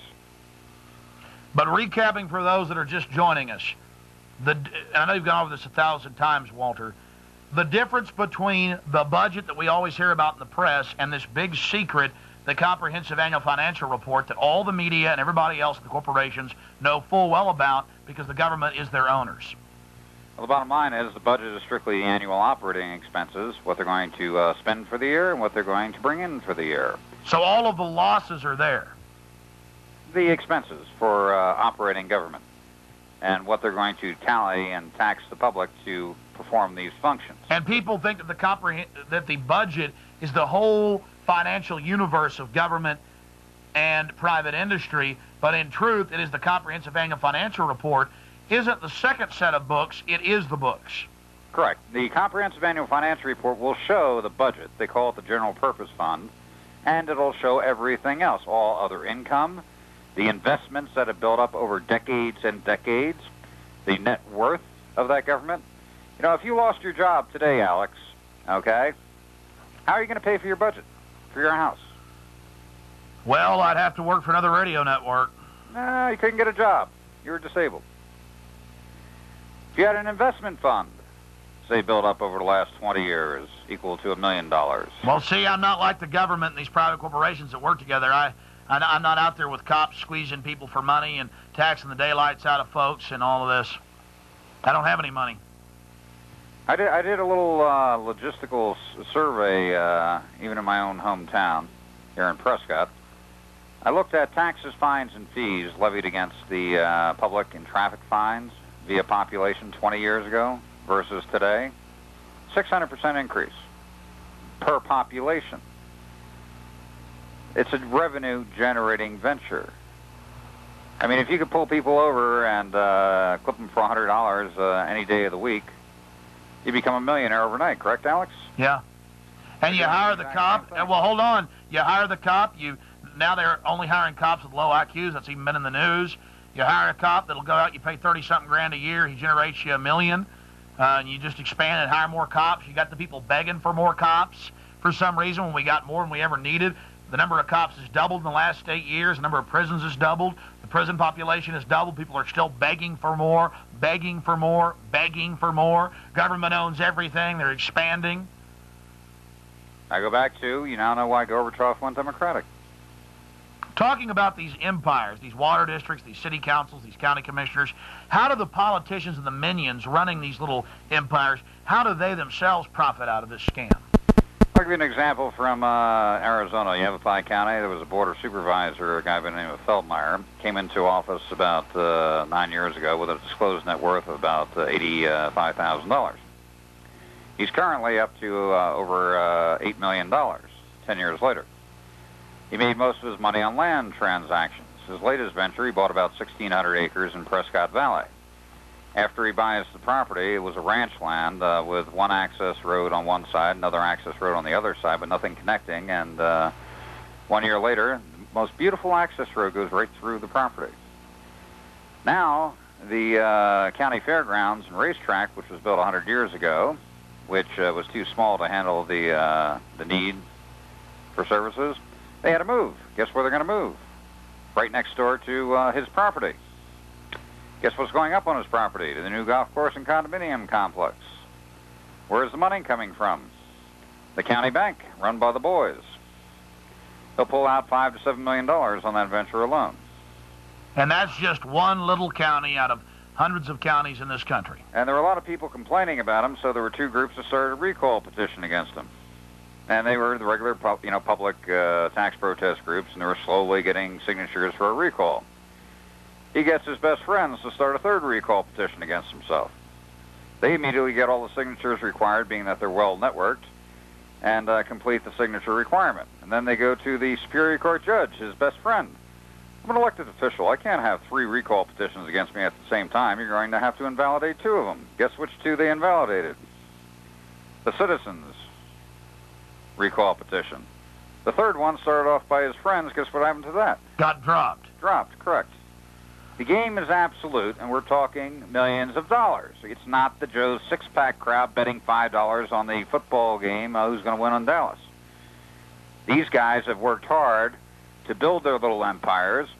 You know, if you went to a cocaine dealer and said, I heard you were dealing $5 million of cocaine this year. Is that true? Oh, you're crazy. I've never even touched this stuff. I don't even know what it looks like. You know? They're going to perpetuate their game. There's a lot of money involved here. And you talked about how using the Orange County debacle, the feds have now streamlined and make the counties and cities and school districts and water districts funnel their money through their gates. How does that feed into this? Well, the largest investment pool was the pension funds. And back in 1981, the Fed sent out a transmittal letter to the local governments But by the way, there's 85,000 separate corporations in local government.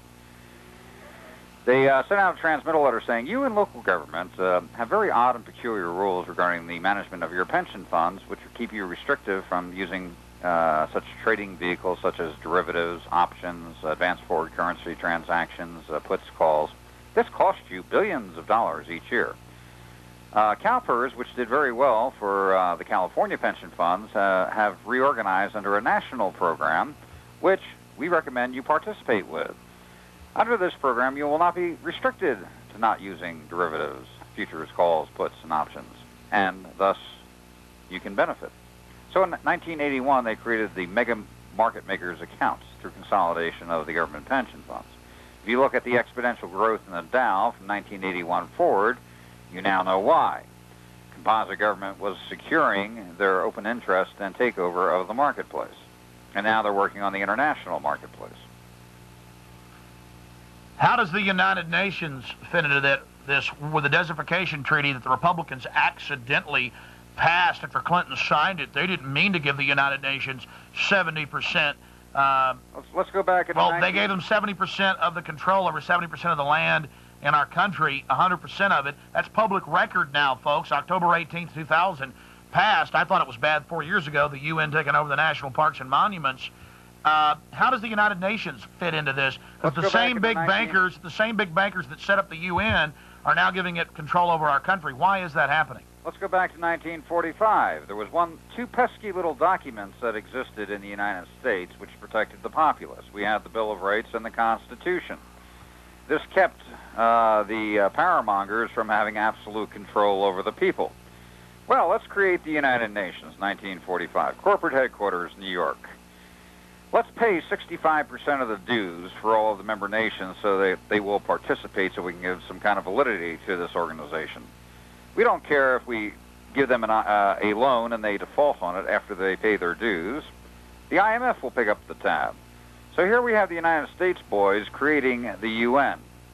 Now they are giving authority to the UN for judicial, administrative, military authority, property, because the UN is not subject to those two pesky little problems, the Bill of Rights and the Constitution.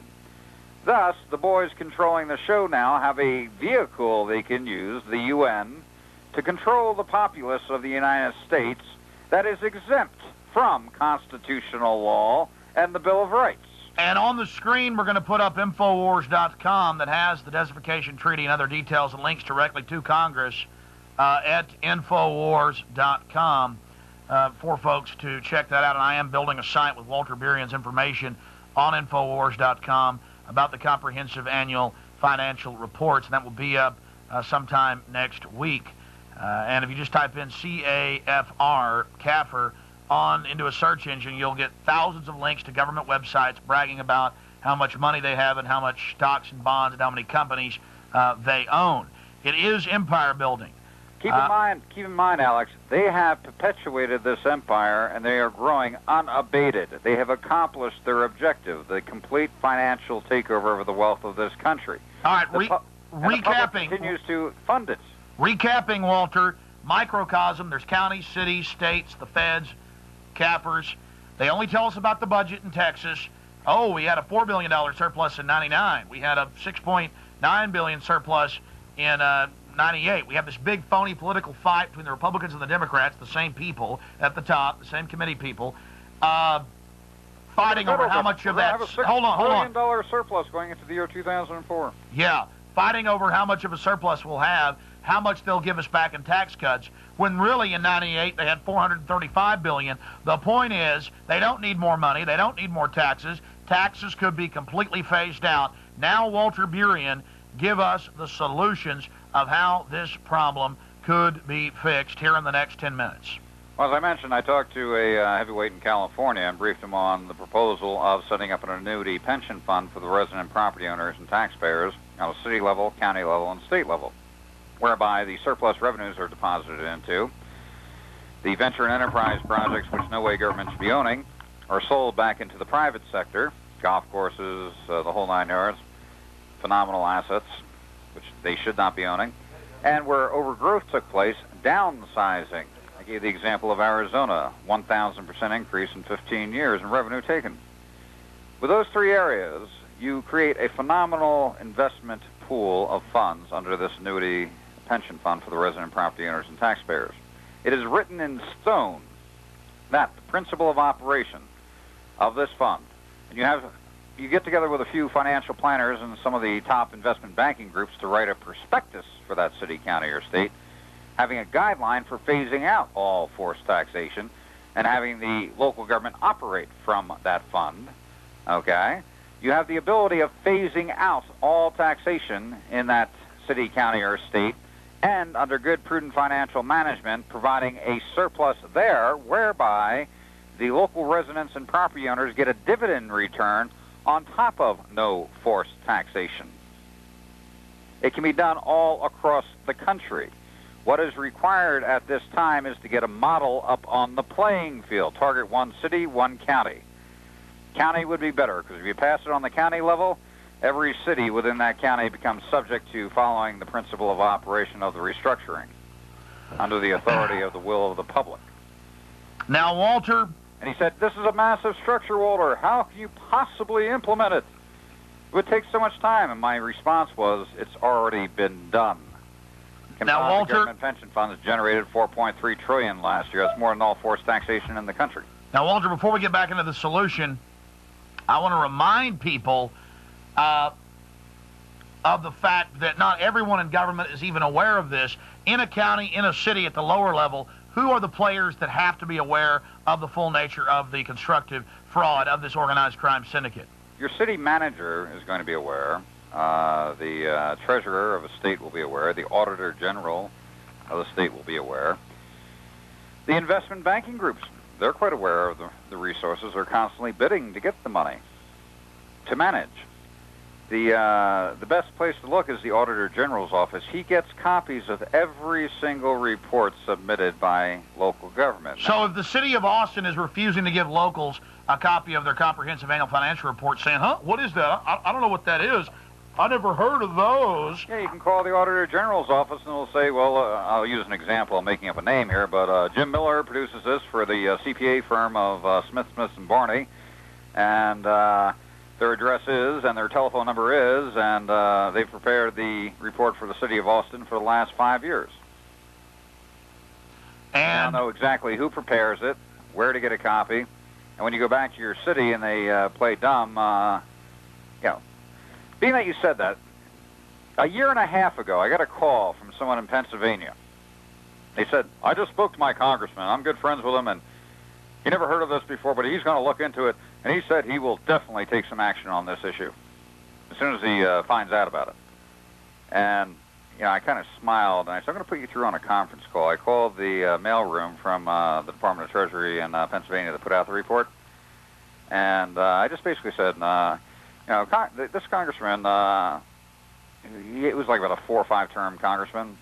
How long has he been getting the report? Well, he's had it sent to him for the last 8 years. Where did you send it to? We sent it to his office, except for 2 years ago. He was on vacation in the Bahamas, and we sent the report to him in the Bahamas because he wanted to get it while he was on vacation. So here is the congressman saying to his constituent, I never heard of that before. I'm going to have to look into it. And here I confirmed to the person that the person's been getting it for 8 years, and in fact, specially requested the report to be sent to them in the Bahamas. Now, we're about to get back into the solution. For those that don't know what we're talking about, the budget is one small little thing. What government spends in the services, whether it's checkpoints or stealing your children or cramming Ritalin down their throats or actually paving a road like they're supposed to do. And they say, if you don't give us all your money, you're not going to have the roads paved because we're broke. When in truth, here in Texas in '98, $435 billion cream surplus after everything they'd spent just sitting there. 435. When they cry poverty, saying the road has to be improved, we're going to have a bond issuance of $150 million to pave this road. And I always thought the public was funding that $150 million. When I started looking at the revenue flow, they're using their own investment funds to fund their own bond issuances, locking the public in under more debt.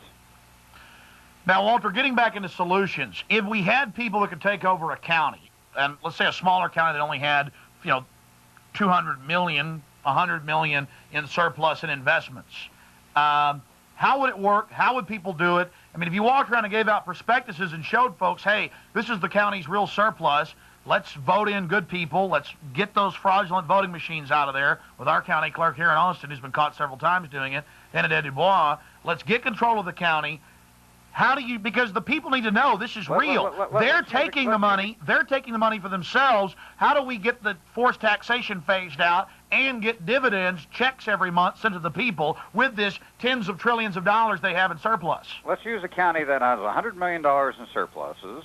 They have approximately $300 million in venture and enterprise projects, which can be sold back into the private sector. Okay, now we're standing with $400 million.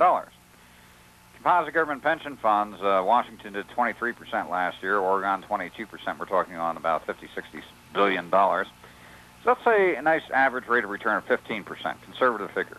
Okay? Close to half of what they're really getting. That's $60 million a year on $400 million. Now, say, for example, the county's operating budget right now is $55 million. Okay? And you're generating $60 million. You just satisfied the entire budgetary requirements, which means you can phase out all forced taxation, and there's a $5 million surplus. That you divide among the 120,000 people that live in the county. Correct. And as the fund grows, say, for example, you're coming up with a surplus, you keep a certain amount of your surplus to let it grow. And you can actually get quite a nice little dividend check back if you have prudent financial management within that local government and perform all of the normal functions of government. Forever with conservative investments. And we're standing at a crossroad, Alex. We have a runaway freight train, and if it continues on its current course, we're standing facing 1,000 years of subserviency and subjugation. 1,000 years. Yeah, these empires are militarizing, building prisons, county cities, the feds here in Austin, the states. They just built a $93 million justice center. You can't get into it. The stairs aren't for your use. There's one elevator, lines of people, cops with submachine guns, black uniforms, combat boots, barbed wire, prisons everywhere, armored personnel carriers, cameras, microphones hanging out of the trees. They're militarizing against us. And why are they doing that? They're protecting the empire. I mean, the Roman Empire did the same. Every empire that's ever existed on this planet has done the same. They use the populace. The populace revolts or objects. Then they get more strong-handed with the populace. In fact, what they do is, if the populace objects, they will take more revenue from the populace to make the populace weak, so they cannot object. And currently, right now, I hear people screaming all over the country. They're being raped financially, losing their houses, their jobs, everything else, and being threatened with being put in jail if they don't pay the extortion tariff. Yeah, I know people in South Austin who are retired, who have like maybe $30,000 in the bank they saved. They have nothing. They have one old car that barely works, and the IRS says, hey, you owe us money. Well, no, I don't. We don't want your receipts. Give us $10,000 now and we'll leave you alone. Oh, we're just taking your house. They have a heart attack. Then they get it all. I mean, and it's in the name, well, we gotta, pave the roads and gotta have defense. Well, the course in the road right now, the other path is 1,000 years of prosperity. The true meaning of the word millennium. We're at a crossroads. We either go into total subjugation or we go into total independence. We're telling you that they didn't have any money. They were telling you that there was a small surplus, and then we had this big phony fight over who would get little bits and pieces out of it. I mean, ladies and gentlemen, they're taking over. They own most of the stock market. They almost own everything. Do a search on the net for CAFR. You'll get the government's own sites everywhere. What is essential at this point in time, Alex, is to get a model up on the playing field. Once the model is up, by example, the game is over. So get a city or county, preferably a county, to do it. Show people taxation phased out in 3 years. Show people with surpluses on top of that. Show them the fraud, that they really own everything, and that we supposedly own this country, and that everybody else will follow suit. If not, we're enslaved. You are the leaders out there. You better take action on this, ladies and gentlemen. It's up to you. Thank you for joining us, Walter Berian. And then there's the government always telling you, turn in your guns, everything's going to be fine, everything's going to be wonderful. Oh, we had to take those old retired people's home over there in the working class neighborhood. They didn't pay their taxes. Everybody's got to tighten their belt. Well, here is a former Treasury agent, Joe Bannister. In the last 2 years, Mr. Bannister has gone public on national television, in the newspapers, you name it, about how the IRS is a collection agency for the private run-for-profit Federal Reserve that's, well, running this whole comprehensive annual financial report scam that we've just exposed. Oh, yes, ladies and gentlemen, more and more Americans are fighting this and coming out against the developments. It's time for you to join the team. Many hands make light work. The IRS is a criminal organization. The 16th Amendment was never ratified to give you the income tax. You pay your taxes to the private banks. It's called the New World Order. And now they want to THX 1138 you. That is, dumb you down 110%. Well, we're here in Northern California, and a few weeks ago on my radio program, we talked to Joe Bannister. In fact, his story's starting to gain a lot of attention. There's going to be an article in Media Bypass, and he's been doing a lot of radio interviews with people that are interested in the truth of what's really happening. He also has a website that contains the letter that he wrote to the IRS Commissioner, Charles Rossetti.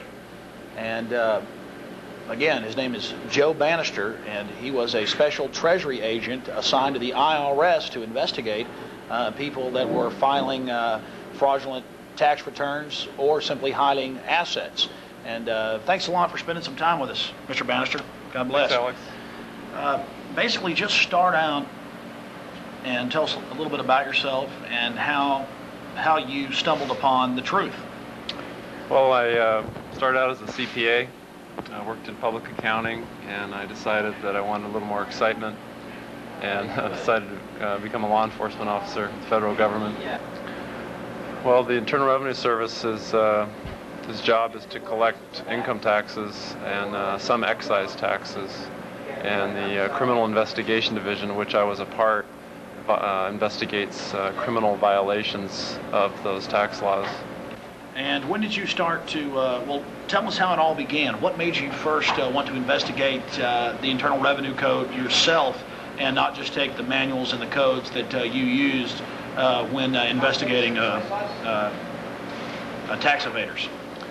Well, in December of 1996, I was listening to the radio here in the Bay Area, and I heard a lady named D.V. Kidd come on the radio, and she started saying some very unbelievable things, like the income tax was voluntary, that the 16th Amendment was never ratified, and that that federal income taxes don't go towards providing revenue for the U.S. government.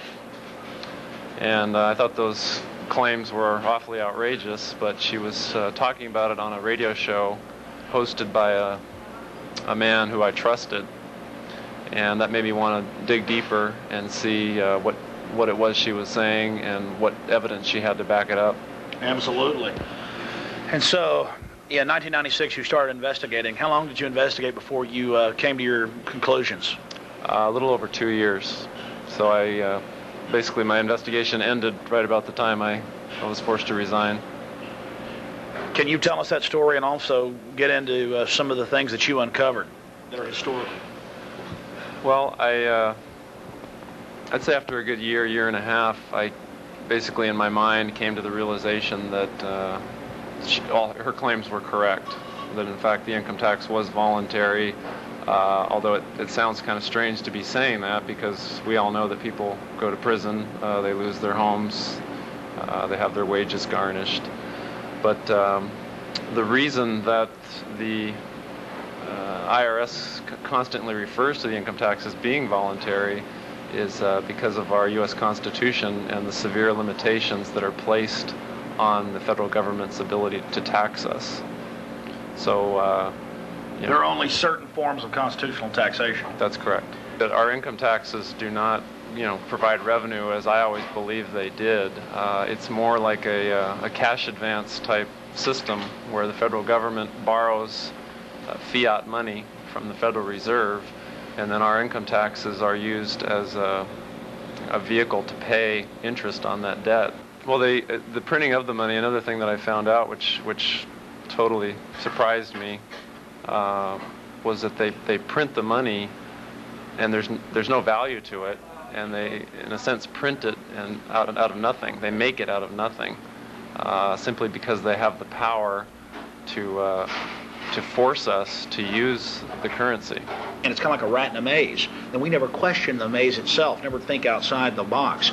And that's why you're rare. Well, more and more people are in government standing up. This is becoming more and more clear, but it's still rare in the IRS, Mr. Bannister, for somebody to actually pull back and see this. What was it like, let's say, a year into your studies? Because you say you studied for about 2 years before you finally made your decision with the evidence. What was it like about a year into it?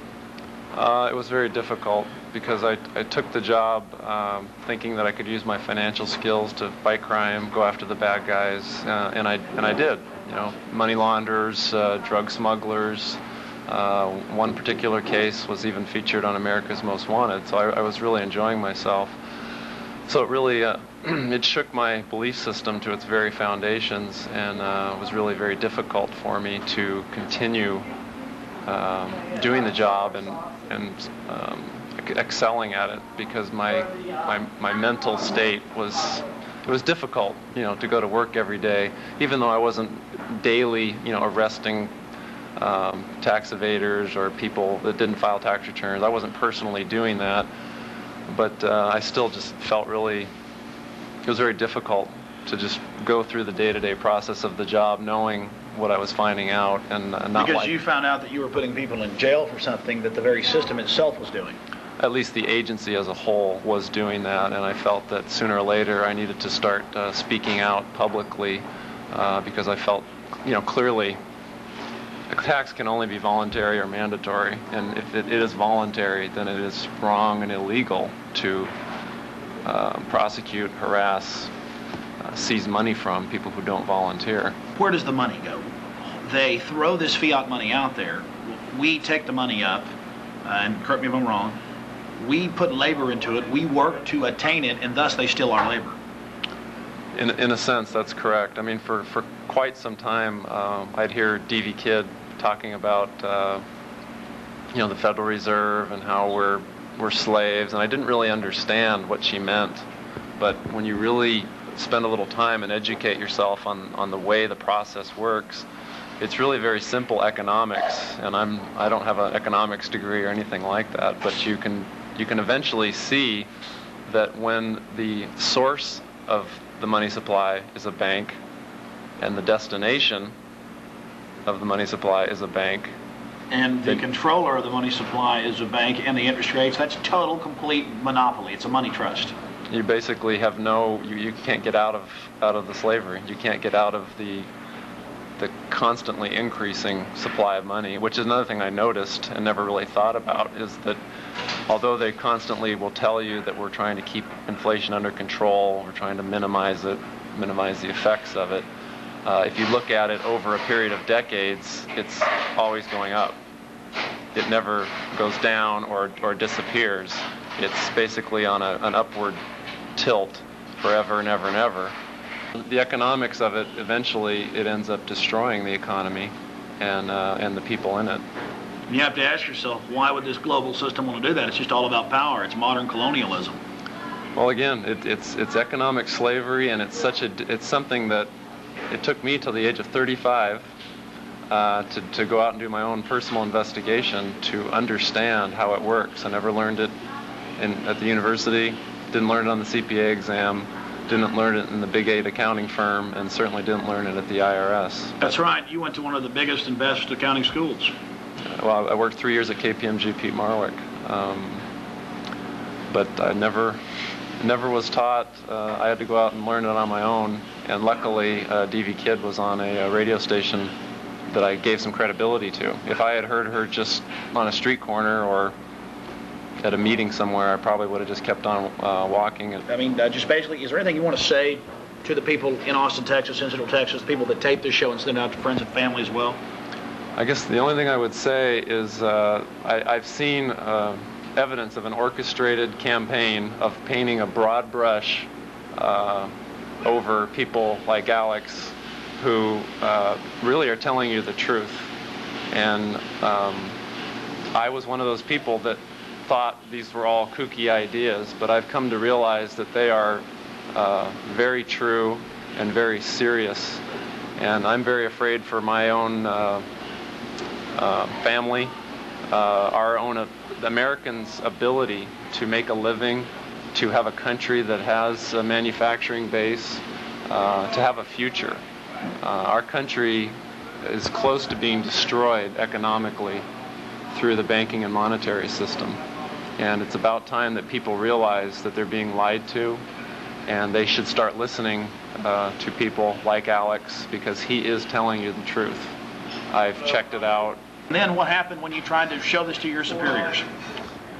Well, there came a point when I realized that what I had to do was consolidate all of my evidence and facts into a central location. So I decided to write a report, and it's very similar to what I do in the Treasury Department, which was I'd investigate an allegation, I'd go out and interview witnesses, gather evidence, gather documents, follow the paper trail, and then summarize all that evidence and present a report to my superiors, which would either recommend that the person be prosecuted or recommend that the investigation be discontinued because there was not enough evidence to sustain a prosecution. So I put that evidence together, and I submitted it to my immediate superior, and I asked that it be submitted right up the chain to Commissioner Rosati. I realized that what I was doing was going to rock the boat quite a bit, but I also knew that I had checked every one of these facts out and was over 100% certain of my findings. On February 8th of 1999 is actually the day that I submitted my report, and I asked that the commissioner or his designee commit in writing within 30 days to review my report. And I was only asking for a commitment. I didn't say I want all the answers in 30 days. Just commit to me. You'll look at it. I'm a federal law enforcement officer. I'm sworn to support and defend the Constitution, and I really see some serious constitutional problems with the federal income tax. So that was February 8th. February 11th, it went to my boss's boss. And from February 11th to February 17th, it went all the way to 1111 Constitution Avenue in Washington, D.C. And that's Rossetti's office. That's where Rosati, his office is, as well as the Assistant Commissioner for Criminal Investigation. And I was told that my report not only went to Constitution Avenue, but at a minimum, the Assistant Commissioner for Criminal Investigation was aware of my report and the basics for what I was presenting. Believe me, your report went right to Alan Greenspan. Or a word of it, a briefing did. Well, it turns out that on the, let's see. Well, see, that's the one thing they guard is at the upper levels is the great evil. And the one thing they cannot deal with, that they cannot stop, is credible people from within their system coming out against them. And now you're doing magazine interviews and radio interviews, and you've got the evidence, you've got your website up. Listen, what would you say, before we finish the story, what would you say to the other IRS agents and the other law enforcement out there about this? I mean, you've taken a real risk here in what you've done. I'm taking an incredible risk, but I believe that the risk of doing nothing is even worse. What federal law enforcement officers need to realize, as well as every state and local officer, is that the laws that the IRS agents are enforcing, they shouldn't be enforcing. And I don't believe that they should be cooperated with. If somebody is being prosecuted for failing to file a tax return, and they have done the research and found that there is no requirement to file a tax return, then I feel it's morally and legally wrong, for that person to be pursued, investigated, and prosecuted. You're saying it's color of law is what's being used. The whole thing's run out of ignorance. People just don't know. They really think, look at those kooks, those weirdos, those liars, until you investigate. That's right, and I feel bad that I spent time thinking those things, but it was out of ignorance. And now that I've researched and found that a lot of those claims are actually true, my hope is that law enforcement people will start trusting the citizens more than they have, And the citizens, hopefully when they see more law enforcement officers being honorable about these issues, will start to trust law enforcement again. And we can get back to a country where there's a lot of trust between the government and the governed, because it's only with the consent of the governed that the government exists. I'm trying to hope that you guys can tune out from the sports and the bedlam and the diversions for just 5 minutes and realize what we're trying to tell you here. What we're trying to wake you up. I mean, this is some scary stuff. I mean, I'll pay taxes. I've said this 100 times. But my gosh, let it go to me and my family. Let it go to the country. Let it go to defense of this nation. Let it be honest and based in a strong, good nation. But if it's going to private banks and they feed it back into the cycle of slavery and there's no way to get out of this debt pit. In fact, as an accountant, Mr. Bannister, explain the whole debt pit. I mean, explain how there's no way to dig yourself out of this fiat system. I mean, you've basically said it right there. It is a pit, and you never get out. You pay interest. You pay the sweat of your brow barely pays the interest on the debt. It never goes away. It's like indentured servitude. It's like indentured servitude. It's literally, as you work, you keep hoping for the day that debt is paid off and you are free. But it'll never come with the system as it stands. I mean, I remember agents going to so-called tax protester meetings, as you know, to get intelligence and find out what's going on. And I remember them coming back and laughing at, you know, the kooky stuff that they were talking about. And you know, so that was just the general feeling that had been inculcated into people's minds.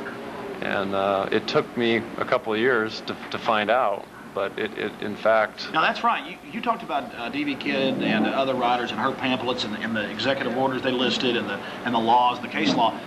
What happened that first time whenever you went to the law library? Because you told that story on the radio, and I thought it was interesting.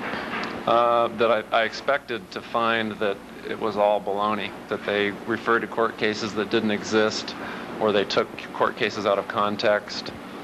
And I found that every court case that she referred to, or any of the people that she had in her book list referred to, were correct, and they were right in the law library. And what type, I mean, how did that make you feel? I guess you wanted to dig deeper. Yeah, because I had been taught, or at least led to believe, that I would immediately find the error of the evidence, that it wouldn't be there. That, so they actually told you these guys are nothing but liars, you can't trust them. Yeah, why bother looking? There's no sense in even looking into it, because it's a bunch of useless, out of context arguments that have been strung together, and they don't make any sense. Mr. Bannister, have you got any calls since you've gone public and been doing all these radio and magazine interviews? Have you got any calls back from the IRS? No, but I do have a lot of support within the IRS. There's, like I said, there's a lot of good people in there, and they are supportive of me. Of course, there's some that don't understand, but I haven't read any of the evidence either. So you're a good example. Again, I mean, if you realize what you've done here, it's so good. If we can convince the people in the mechanisms of enforcement that they're enforcing something that's criminal, we can try to get back to that constitutional form of taxation and have a strong country. Well, I don't know if you're probably familiar with a gentleman named Jack McLam. Yes, Police Against the New World Order. I understand that he's not well liked by government officials, and I've met him a number of times, and I find him to be a very gentle man, and somebody that just wants the Constitution to be followed. He's not a criminal. He's a highly decorated Vietnam veteran, the most highly decorated police officer in Phoenix, Arizona history, and he was at the top. I mean, they loved him in the community. They were talking about him going for chief, all the rest of this stuff, and finally he found out about drug running and things and corruption and tried to speak about it, and he got fired. And the thing about Jack is he's got a little saying that tyranny will come to your door in a uniform.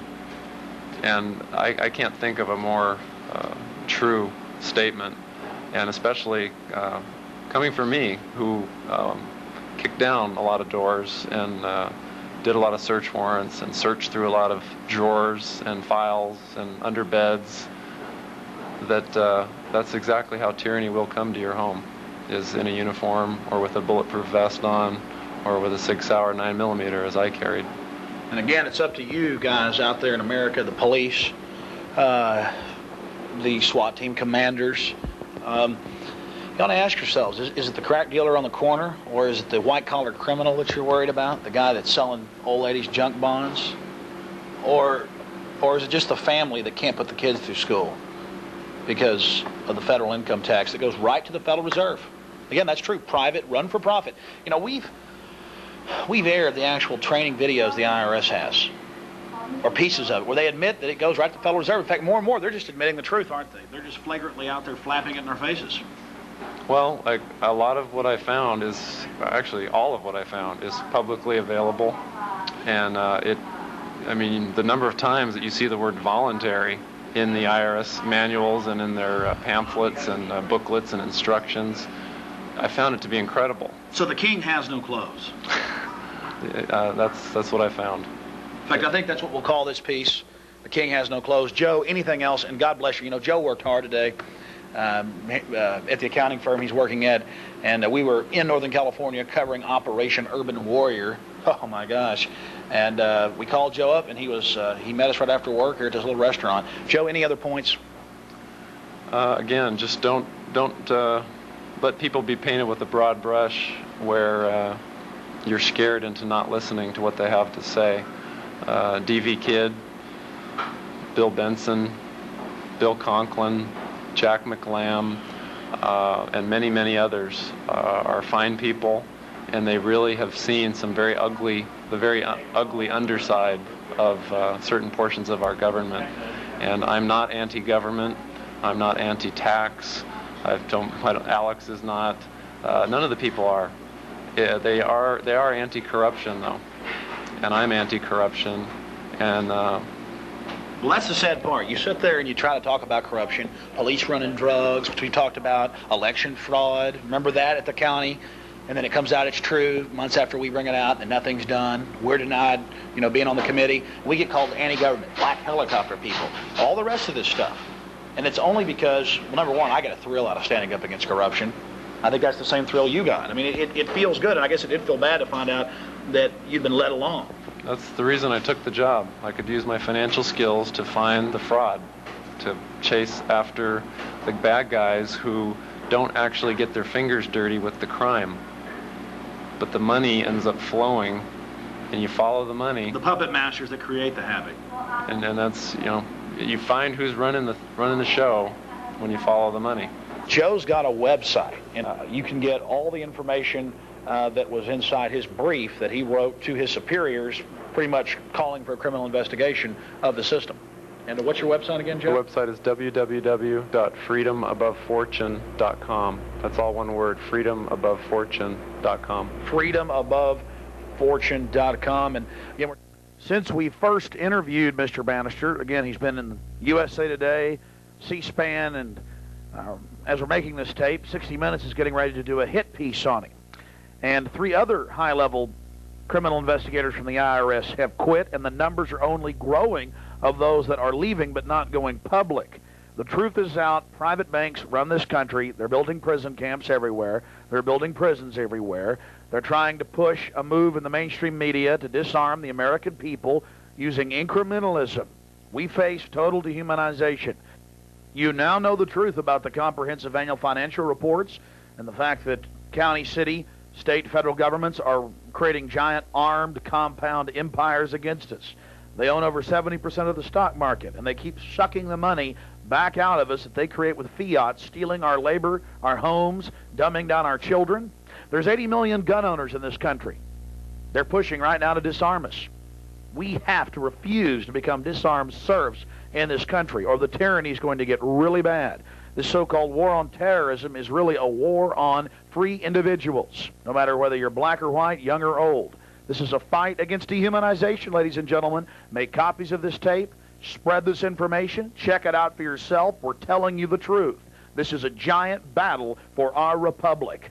The elite wants everything for themselves. This is the fight for humanity. It's that serious. Thank you for watching. Now take action. Many hands make light work.